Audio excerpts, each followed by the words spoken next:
আসসালামু আলাইকুম। আমার মোহাম্মদ সাইদুল ইসলাম, আমার ছেলে শ্রেণীতে পড়ে। আমি ছেলে গার্জিয়ান হিসেবে এখানে মানে বেশি আঁকা হয় এবং এখানে মহিলা গার্জিয়ান বেশি আঁকানো হয়। কিন্তু আমার দৃষ্টিকোণ থেকে আমি দেখি মাদ্রাসায় ডিসিপ্লিনটা খুবই সুন্দর এবং খুবই ভালো। এবং এখানে যদি মাদ্রাসায় পড়ানো হয় সেক্ষেত্রে দেখা যাচ্ছে এই মাদ্রাসায় মানে প্রাইভেট পড়ানো প্রয়োজন হয় না। আমি তো কন্টিনিউ এখানে আসি এবং বসে থাকি। আমি আমার ওয়াইফ এখানে আসে না, আমি বেশি আসি। যে আমি কখনো মাদ্রাসায় লেখাপড়া করিনি, আমি জেনারেল পড়াশোনা করছি। মেবি আমার ছোট দুই ভাই মাদ্রাসায় পড়াশোনা করছে।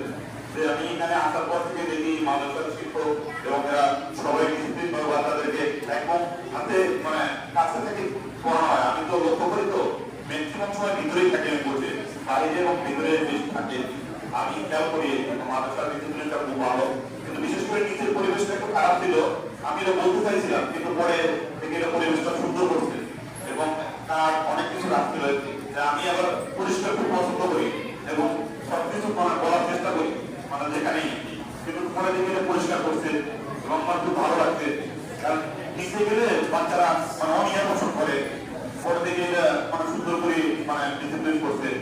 সেই মাদ্রাসার পরিবেশটা আমার খুবই ভালো লাগছে। আমি আমি অনেক মানুষ এখানে আমার বাচ্চাকে ভর্তি করার জন্য মানে চেষ্টা করছি। অনেক খোঁজ খবর নিয়ে আমি মাদ্রাসায় আমার বাচ্চাকে ভর্তি করেছি। আমার ভবিষ্যৎটা এখানে না, আমার বাচ্চা হচ্ছে গাইবান্ধা।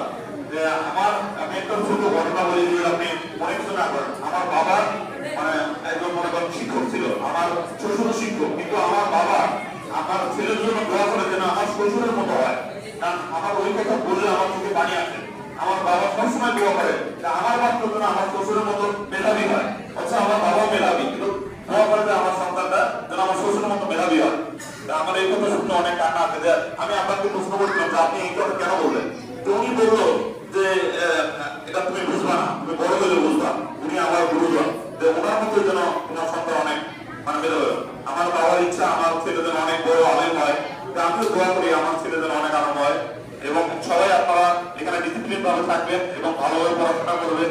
এবং এখানকার হুজুররা অনেক ভালো এবং ভদ্র এবং খুব ডিসিপ্লিন। আপনারা আমার জন্য দোয়া করবেন ইনশাআল্লাহ। আসসালামু আলাইকুম ওয়া রাহমাতুল্লাহি ওয়া বারাকাতুহু।